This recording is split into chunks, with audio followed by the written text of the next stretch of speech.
नमस्कार, 9 की खबर देख रहे हैं आप और मैं आपके साथ रंजना रावत। बुलेटिन की शुरुआत बड़ी खबर के साथ करेंगे और बड़ी खबर छपरा से सामने आ रही है, जहां नगरा के आफार में पुजारी की गला दबाकर हत्या कर दी गई है। तो ये बड़ी खबर आपको छपरा के इस वक्त बता रहे हैं, जहां नगर के आफार में पुजारी की हत्या कर दी गई है। सोना की मूर्ति लेकर अपराधी फरार हो गए हैं, वहीं पुजारी गोरखनाथ दास की हत्या कर दी गई है।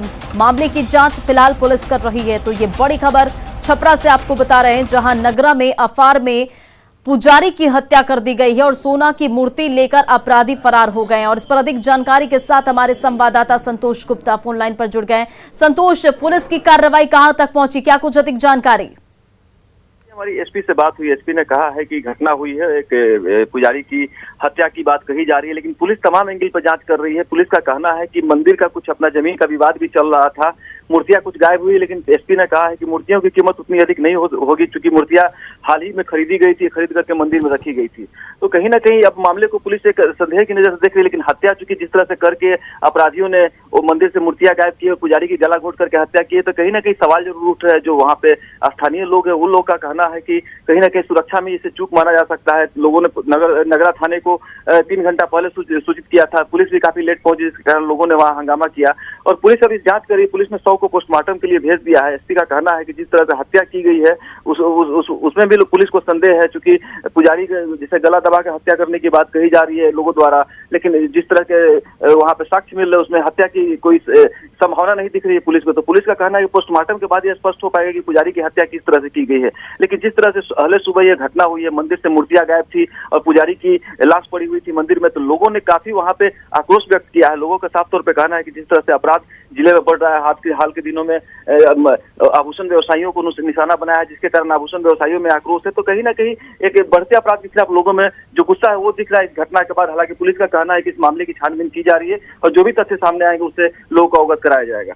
जी संतोष, कहीं ना कहीं ये चोरी की वारदात नहीं है, क्योंकि आप जो जानकारी दे रहे हैं, हालांकि अभी पुलिस इस पूरे मामले पर जांच कर रही, तो ये कोई पुरानी रंजिश में इस घटना को अंजाम दिया गया है? जी बिल्कुल, एसपी का इशारा उसी तरफ है। एसपी का साफ तौर पे कहना है कि मंदिर की काफी जमीन है वहां पे और पुजारी उस जमीन के मालिक होते हैं, तो उसको लेकर विवाद चल रहा है, जिसको प्रारंभिक जांच में बातें सामने आई है। और मूर्तियां जो थी वो अष्ट धातु की नहीं थी। अभी एसपी ने साफ किया कि मूर्तियां पुरानी जरूर थी, लेकिन अष्ट धातु की नहीं थी, उनकी कीमत उतनी नहीं थी जितनी की लोगों द्वारा बताई जा रही है। तो कुल मिला के ऐसा कहा जा सकता है कि पुजारी की हत्या कर मामले को भटकाने के लिए मूर्तियों को गायब किया जा सकता है, ऐसी संभावना व्यक्त की जा रही है। लेकिन अभी पुलिस का कहना है कि बिना छानबीन किए कुछ भी कहना जल्दबाजी होगी। तमाम पहलुओं की जांच कर रही है पुलिस की एक टीम पहुंच गई, एफएसएल की टीम भी बुलाई जा रही है वहां पे मंदिर में, और जो भी तथ्य सामने आएंगे एसपी उससे अवगत कराएंगे। जी संतोष, इन तमाम जानकारियों के लिए बहुत बहुत शुक्रिया।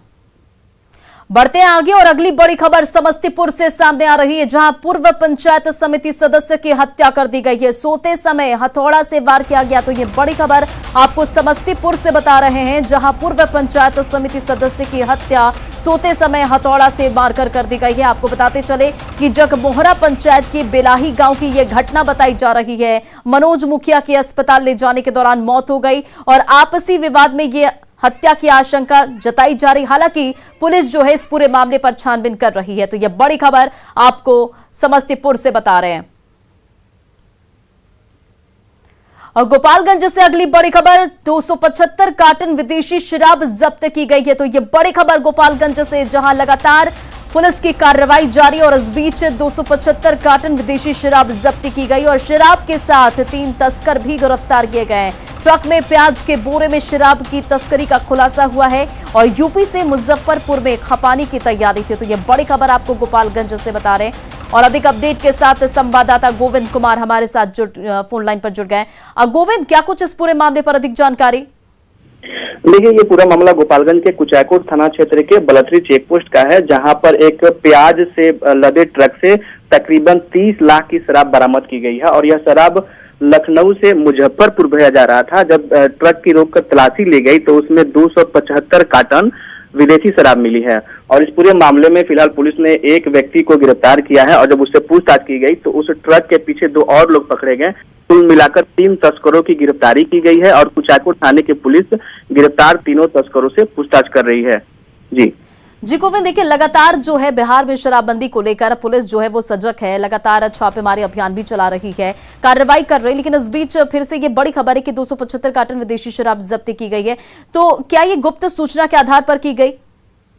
देखिए शराब तो गोपालगंज का जो चेक पोस्ट है, यूपी बिहार का जो चेक पोस्ट है, वहां पर तकरीबन पिछले 3 दिनों की अगर बात करें तो 2 बड़ी बस और 1 ट्रक, 3 गाड़ियां यानी कि बड़ी गाड़ियां पकड़ी गई हैं। और जो मद्य निषेध विभाग की टीम है वो हाल के दिनों में यूपी और दिल्ली और हरियाणा 3 राज्यों से काफी संख्या में शराब तस्करों की गिरफ्तारी भी की है। लेकिन इसके बाद इन तमाम जानकारियों के लिए बहुत बहुत शुक्रिया। बढ़ते आगे और किशनगंज जिले से सटे पश्चिम बंगाल में लगातार 3 कंगारुओं की बरामदगी से किशनगंज वन विभाग सतर्क हो गया है और पश्चिम बंगाल में एक सप्ताह में 3 कंगारू की बरामदगी हुई है, जिसमें एक की मौत डिहाइड्रेशन से हो गई है। বেঙ্গল সাফারিতে নিয়ে যাচ্ছে এবং বাদবাকি আমাদের জঙ্গলে তল্লাশি চলছে এবং তার সাথে ক্যাঙ্গারুটা আসলো কোথা থেকে এবং কি ব্যাপার আছে সেটা तदंत करा হচ্ছে। बढ़ते आगे और आज मुंगेर लाया जाएगा शहीद का पार्थिव शरीर। मुंगेर के विशाल कुमार आतंकियों से लोहा लेते हुए शहीद हो गए थे। एसपी जेजे रेड्डी ने पार्थिव शरीर लाने की सूचना दी है और श्रीनगर में आतंकियों ने गोलीबारी की थी। आपको बताते चले कि सीआरपीएफ 132 के बटालियन थे ये जवान।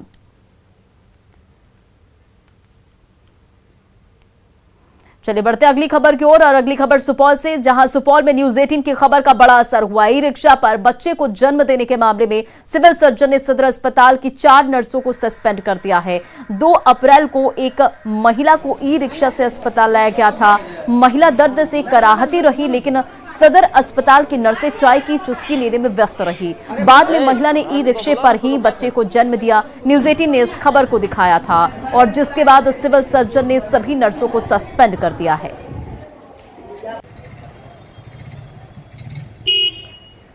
तो सुपौल से ये खबर, जहां न्यूज 18 की खबर का असर हुआ। आपको बताते चले कि सदर अस्पताल से 4 नर्स को सस्पेंड कर दिया गया है। लापरवाही पर सिविल सर्जन ने इस पूरे मामले पर संज्ञान लेते हुए 4 नर्सों को सस्पेंड कर दिया। तो न्यूज 18 की खबर का ये बड़ा असर, जहां लापरवाही मामले में सदर अस्पताल की 4 नर्सों को सस्पेंड कर दिया गया है।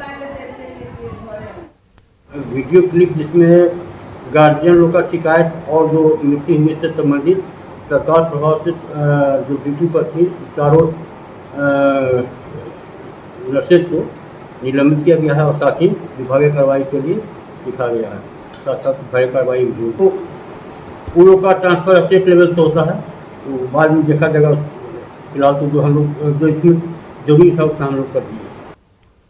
और नालंदा से बड़ी खबर, प्रेमी जोड़ी की ग्रामीणों ने शादी कराई। कराहडीह की अमरजीत से शादी कराई गई और मंदिर में ही दोनों की शादी करा दी गई। आपको बताते चले शादी के बाद दोनों खुश हैं। तो ये खबर आपको नालंदा से बता रहे हैं, जहां प्रेमी जोड़ी की ग्रामीणों ने शादी करा दी है। कराहडीह के अमरजीत से शादी कराई गई है और मंदिर में ही दोनों की शादी कराई गई और अब जो है शादी के बाद दोनों खुश हैं।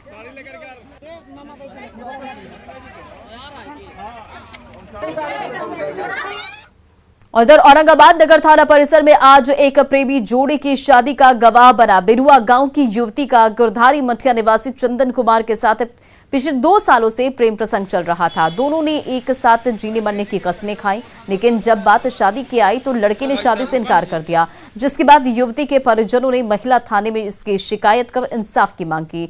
पुलिस ने लड़के के परिजनों को समझाने बुझाने के बाद दोनों को विधिवत हिंदू रीति रिवाज से थाना परिसर में स्थित मंदिर में शादी करवा दी। शादी करने से इनकार कर रहा था, उसी बीच हम लड़की को लेकर के महिला थाना में आए। महिला थाना अध्यक्ष के द्वारा बताया गया कि लड़का को किसी तरह से बुलाया जाए। लड़का को हम लोग बुलाए, लड़का तैयार था स्वेच्छा से। महिला थाना के परिसर में मंदिर में हम लोग शादी करवा दी। आज क्या हुआ? आज का हुआ शादी। कहाँ शादी हुआ? क्या खुश हैं? फिर आगे क्या हुआ? आगे शादी तो वही कंप्लेन की वजह से। कहाँ शादी हुआ? क्या खुश हैं?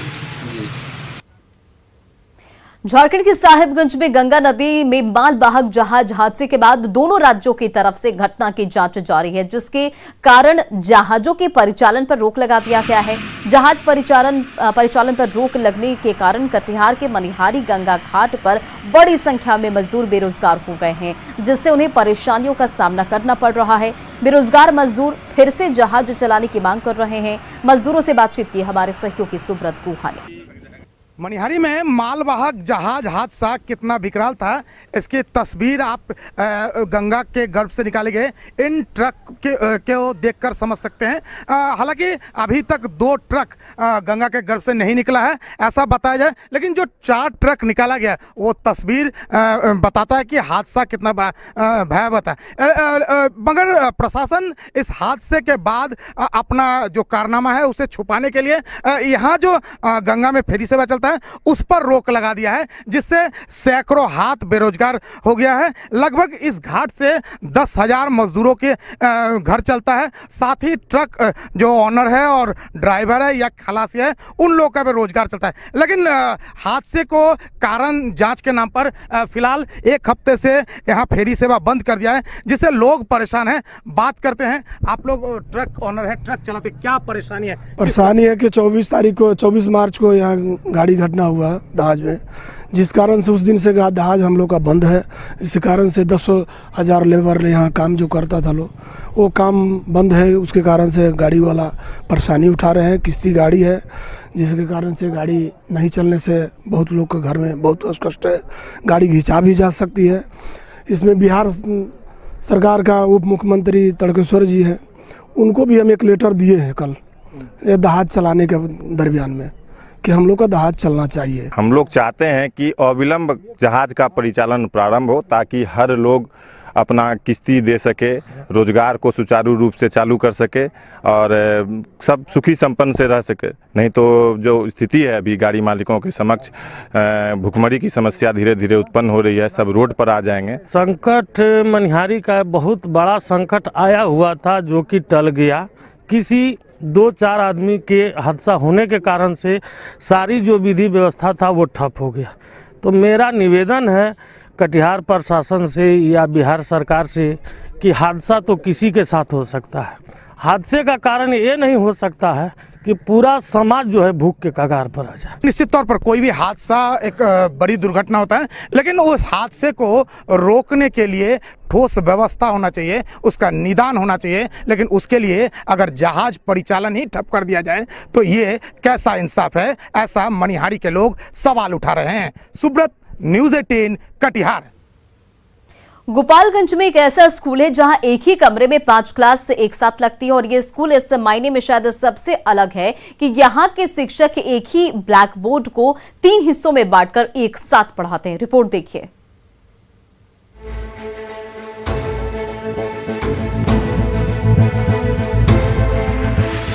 गोपालगंज नगर परिषद के वार्ड संख्या 19 का ये राजकीय प्राथमिक विद्यालय है। 2 कमरे वाले इस विद्यालय के भवन जर्जर हो चुके हैं, लेकिन इस पर किसी भी अधिकारी का ध्यान नहीं है। एक भवन में आंगनबाड़ी केंद्र चलता है तो दूसरी भवन में कक्षा 1 से लेकर 5वीं तक की पढ़ाई होती है। यहाँ नामांकित कुल बच्चों की संख्या 100 है। स्कूल मॉर्निंग चल रहा है, इसलिए 60 से 70 बच्चे ही आते हैं। बिजली, पंखा और रसोई घर कुछ भी नहीं है। प्राथमिक विद्यालय के एक ही कमरे में स्कूल का पठन पाठन, कार्यालय और स्टोर रूम है। ऐसे में यहाँ पढ़ने वाले छात्रों की मानसिक स्थिति का अंदाजा अब खुद लगा सकते हैं। विद्यालय में बैठने की जगह नहीं होने के कारण बच्चों को बरामदे में ही बिठाया जाता है, लेकिन बरसात या ठंड के दिनों में बच्चों को काफी परेशानियां होती है। एक ही कमरे में बच्चों को मैनेज कर पाना काफी मुश्किल होता है। किसी तरह की एक्टिविटी नहीं हो पाती है। इस विद्यालय में कुल 4 शिक्षिका और 1 HM है। मिस अच्छी पढ़ाती है, लेकिन सब किसी का बोर्ड पर देती है ना, लिख देती है तो हम लोग समझ में नहीं आता है। कैसे आप लोग पढ़ पाते हैं? मिस बताती है ना, ये 5वां का है, ये 3रा का है, ये 4था का है, तो हम लोग वही लिखते हैं लोग। यहाँ पे राजकीय प्राथमिक विद्यालय वार्ड नंबर 10 गोपालगंज है, लेकिन यहाँ पे 1ली से 5वीं क्लास के प्राथमिक विद्यालय के बच्चे पढ़ते हैं। लेकिन दिक्कत यहाँ पर यही है कि 2 ही कमरों का ये विद्यालय है। इसकी वजह से बच्चों को मैनेज करना मुश्किल होता है यहाँ पे कि हमें एक ही कमरे में बच्चों को बैठाना पड़ता है। लेकिन हमारा स्टाफ और टीचर्स HM ऐसे मैनेज करते हैं कि अगर हम एक क्लास के बच्चों को पढ़ा रहे होते हैं तो बाकी क्लास को हम, अगर बोर्ड पे काम हो रहा है तो बाकी क्लास की रीडिंग हो रही है या कुछ और वर्क करा रहे होते हैं। लेकिन दिक्कत है यहाँ पे कि एक्टिविटीज़ नहीं हो पाती है और एक रूम में बच्चों को सारी क्लास को पढ़ाना मुश्किल होता है। 1st और 2nd हम बरामदे में पढ़ाते हैं।